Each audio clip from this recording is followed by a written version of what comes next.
अब एक सवाल देखिए, शहजाद ने यहां उठा लिया कि क्या भूपेश बघेल मुख्यमंत्री बनेंगे।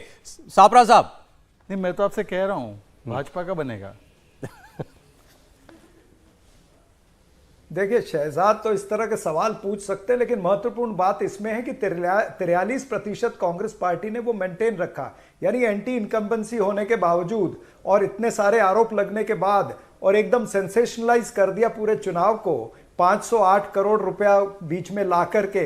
हालांकि बाद में वो आदमी मुकर गया चुनाव के बाद में, लेकिन ये सारी चीजें बताती है कि कांग्रेस पार्टी के जो किए हुए काम थे उसको कांग्रेस पार्टी को वोट मिला है। यानी जनता ने नजरअंदाज नहीं किया। जो भूपेश बघेल जी के नेतृत्व में काम हुए हैं उसको जनता ने नजरअंदाज नहीं किया, उसके लिए हमको वोट दिया है। तो जो काम करेगा उसी को वोट मिलेगा, मात्र जुमला और झूठ बोलने से वोट नहीं मिलेगा, ये जनता ने मैसेज दिया है। देखिए, अब कांग्रेस पार्टी कहेगी राजस्थान में भी ये एप्लीकेबल होगा ना। अब राजस्थान आते आते विश्लेषण बदल जाएगा उनका। रंजीत जी बचकर बोले, अब ये कहेंगे ईडी सीबीआई भी काम ना आई, जनता फिर से कांग्रेस को।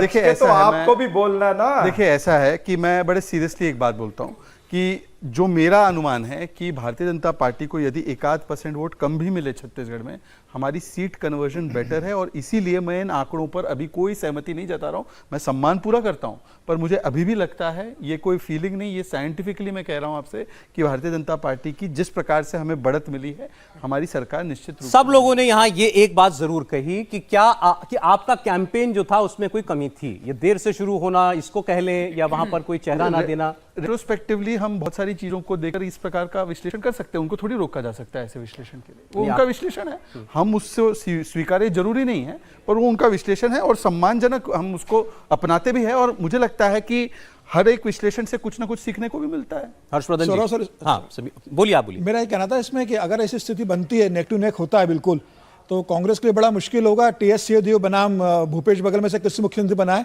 अब कर्नाटक का उदाहरण है, सिद्धारमैया और डीके शिव कुमार में मुख्यमंत्री का चयन करने के लिए कितना समय कांग्रेस को लगा था, जबकि इतना स्पष्ट बहुमत मिलने के बाद अगर ऐसी स्थिति बनती है तो कांग्रेस के लिए बड़ा मुश्किल होगा तय करना। 2018 में तो 4 दावेदार थे, इस बार आप 2 ही मान रहे हैं?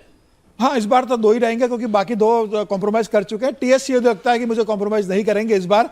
जो 2.5 साल का उनको कमिटमेंट किया गया था, मुझे लगता है वो कहेंगे इस बार मुझे पहले 2.5 साल आप बनाइए, बाद में चंद महीने के लिए डिप्टी सीएम हालांकि उनको बनाया गया था। देखिए सौरभ जी, मैंने पहले एक बहस में एक दिन कहा था चर्चा करते हुए कि भला हुआ कि राहुल गांधी का दबाव काम नहीं किया और टीएस सिंहदेव जी को मुख्यमंत्री नहीं बनाया 2.5 साल, वरना कांग्रेस के पक्ष में जो होता हुआ दिख रहा है ये नहीं दिखता। और मैं फिर से कह रहा हूं, कांग्रेस पार्टी ने बीच में कैंपेन में भूपेश बघेल को चेहरा थोड़ा सा पीछे किया, कहा कि एक जिसको कहते हैं ना कि कंबाइन लीडरशिप है। मेरा यह मानना है कि अगर भूपेश बघेल को कांग्रेस मुख्यमंत्री नहीं बनाएगी, हालांकि ऐसा नासमझी ऐसी नहीं करनी चाहिए, तो कांग्रेस पार्टी के लिए बड़ा संकट होगा।